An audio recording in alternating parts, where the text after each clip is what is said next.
Welcome, and thank you for joining us today. You're listening to Society Bites Radio, and I'm your host, Dr. Richard Himmer. And I'm CHERI HIMMER, and this is Authentically You, social interaction for the mind and soul. For the next 25 minutes, we talk about healing and growth from the inside out. Remember, you are 100% responsible for your happiness, joy, and well-being. So, CHERI, recently I had an interesting experience where I kind of got stuck between that space of being triggered and flooded. I was in this negotiating a scenario where I was negotiating a price. Well, we were negotiating a price on a big thing. No, I thought this was all about me. Well, so in any case, you got triggered. I did get triggered. It took away. The reason it triggered me is because it took away all of my perceived options. I kind of felt trapped in this process. And it was your logic and your non-emotional approach to the situation that kind of gave me a pause. And then I started commencing the process, the data. I don't know if you remember what you said. No, I don't remember how you got out of it, but we do want to separate a little bit, like you were feeling this triggered experience. Right. And then what does it mean if you were to have become flooded, which you kept yourself away from, that you were able to abate that. Well, let's first of all define the difference. What does it mean to be right? triggered versus flooded? So there is a difference, and we oftentimes use triggered to be a universal manifestation of someone going to fight or flight. Right. We hear it all the time. I'm triggered, or I'm triggered right. by this. We actually hide behind getting triggered many times, or many people do. Or people with PTSD get triggered by a stimuli or something like that. Yeah, and so the argument is that, as I've studied this, triggered is not anything negative. It's a neutral phenomena that happens to every human being. So if you'd be good enough to read the definition of trigger, I'll give the contrast on flooded. Okay. So trigger is stimuli acknowledged in one's body brains that something's potentially dangerous or exciting. When used to protect one's boundaries, it is a healthy experience, and the person does not move to being flooded. Being triggered is neutral. It signals something is amiss or out of alignment. It is negative when one moves to fight or flight. So in other words, everybody gets triggered regularly. Mm-hmm. There's nothing inherently wrong or negative about being triggered. Today when I finished up my round of golf, I was triggered. Why? Because I knew I was going to see you tonight.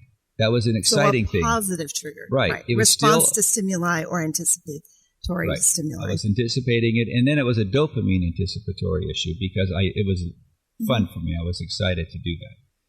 But being triggered can lead to a place called being flooded. And it's that interim period that I caught myself in.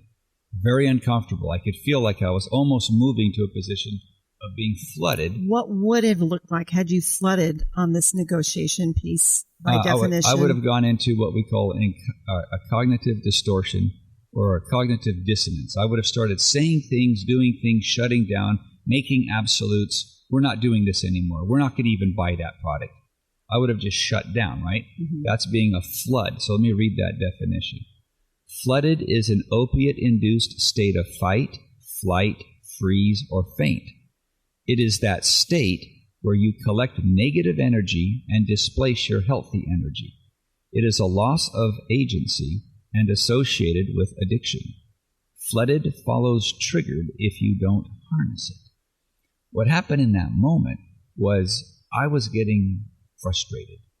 And you started explaining logically. You actually channeled Frank Seal. You channeled your dad for just a second. It's what I perceived. And you simply said, okay, Rich, this is what we know. This is what they're saying. This is kind of how we're approaching it. And as you were talking, I was just listening. I was just processing. And I started realizing that I had many options.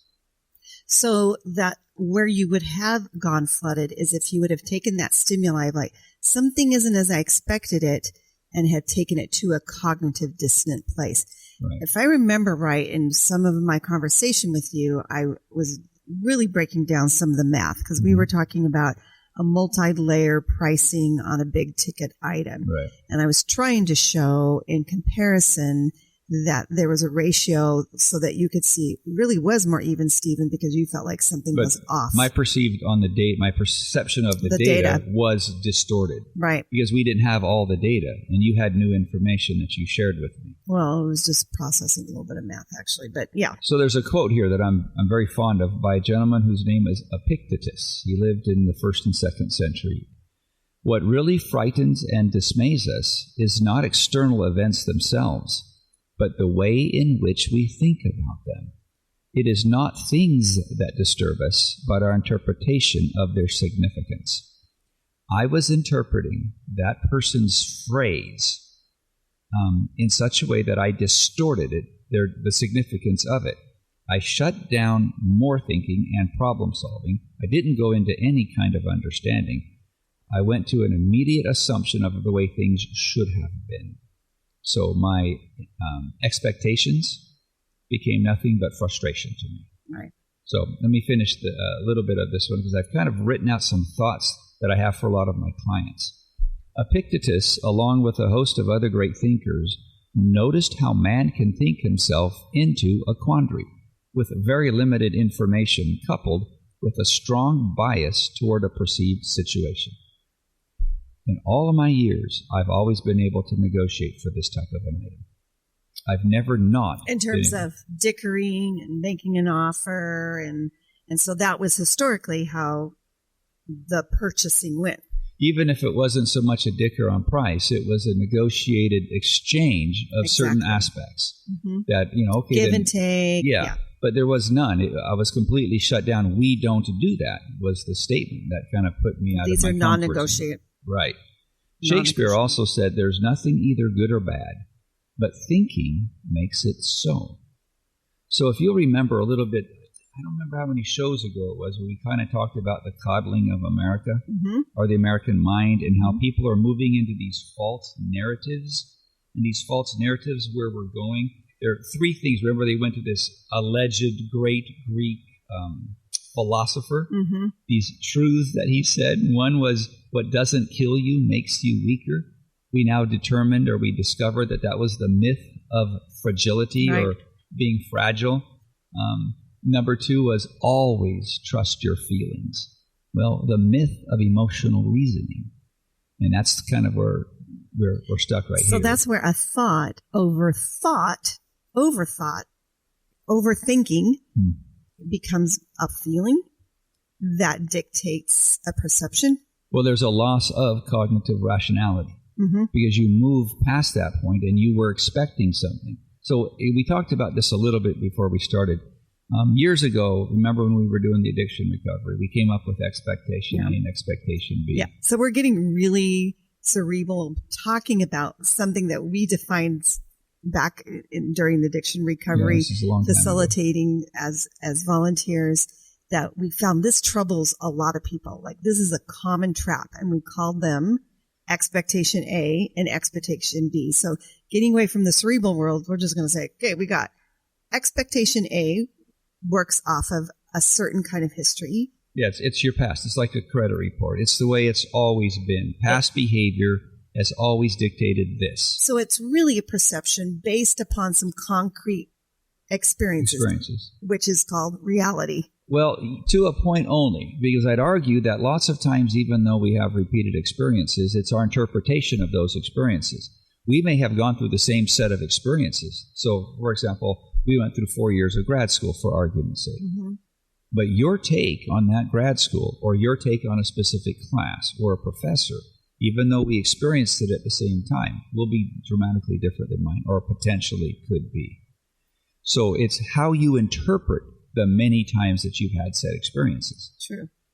Expectation B is how you perceive it should be, based upon your biased experiences. And I would say, I would throw in there, your bias could be based off of your desires of an outcome, your experiences with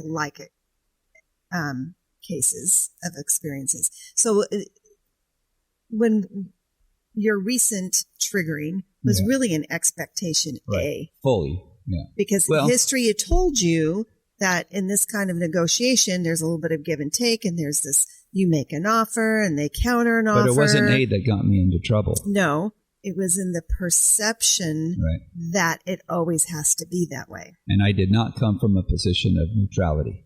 I fully expected that I'd have the opportunity to either negotiate, seek greater understanding, at least work with them in some of these areas. Because it was, in my mind's eye, that's how it's always been and probably always will be. I'd never encountered something along this line. So you say it was a little bit of rational talk on my part to help you kind of get out of that. But I really want to know, what were you, because I'm an outside stimuli. What were you telling yourself? What was the voice in your head saying when this was all going on? First of all, you have to think, do I really want this item or not? To even that's where it first went. In participating in this process. I was frustrated enough at that moment that I said, well, then forget it. I'm not going to go there. You don't. Freeze on, forget it. What feels so good when people can get triggered and reject what they're encountering? When they can just say, forget it. I don't want to deal with any of you. I'm done with you. What's going on inside someone's brain when they go to that point? They have moved past the cognitive aspect of the reasonable and rational, and the elephant or the dragon is now driving the helm with no rudder. Because had I said forget it and meant it and followed through with it, it was forget it in my mind's eye. It wasn't forget it with my actual words. At least I don't remember saying it. No. It's something I really want. But we do that because it's a medicated process, because we're frustrated and it hurts. So somewhere in the past, it felt good to shut down before. So shut down doesn't sound like it would feel good, but it actually does to the person who chooses the shutdown. It feels good for a temporary period only. Right. And that's when you started talking. I started saying, what happens if I follow through with forget it? Oh. That's what was going on in that moment. So you weighed against forget it versus let me listen to this rational thinker. Yeah, that's the what if. I heard Sorry. that. I'm not trying to pat myself on the back, but you are. It helps. But in that moment, what I was doing is I was going through the what if scenario. The way you can stop a sabotaging, a hijacking process, right, where your subconscious takes over, is to question what if. And the first thing I asked was, what if you go through with it? What does that look like? And then I had a hollow pit in my stomach. And then I thought, okay, what if there is a way through this? That's when I started going, okay, if there's a way through this, what does it look like? And as you were talking, then I went back and said, okay, let me listen to Cheri's numbers. Let me look at them again. And if you'll remember, I came back a couple hours later, and I said, okay, I'm very comfortable where we're going right now. It makes sense to me. I just had to do the what if long enough so the subconscious and the conscious could kind of come back to a singular position. Well, then you were able to get your rational brain back into the conversation. Because I had taken off and allowing what I thought about it to move further. So let me go to another story. A gentleman by the name of Boethius was awaiting execution in the year 524 A.D. in his jail cell. He wrote the following: "Nothing is miserable unless you think it so. And on the other hand, nothing brings happiness unless you are content with it." Well, in that very moment when I said, just forget it, I don't want to do this anymore, I wasn't feeling so hot. Yes, I was drugging myself because I was saying, then forget it, I'll show them. But it really, when I went, what if, it moved me very uncomfortable quickly because I was able to arrest the trigger. And in days gone by, you know as well as I do, I'd have gone to flood. And that's not any fun for me. So to further the thought process that I was taking this, using emotion to reason through troubled waters is cognitive dissonance. Say it again. Using emotion. So in other words, let's say I continued my pattern and I went to flooded. Okay. My emotions then would have been negotiating through the troubled waters that we were not able to negotiate, for example. That's cognitive dissonance because I would have got exactly what I didn't want. Exactly, yeah. So when emotions take the helm, it's a rudderless experience. direction is not calculated, planned, or in harmony, and this is true for me, it would not have been harmony with my values, my willpower, or my principles. Because everything I'd worked for was to settling this negotiation and moving forward with our life. Because it's a big deal to you.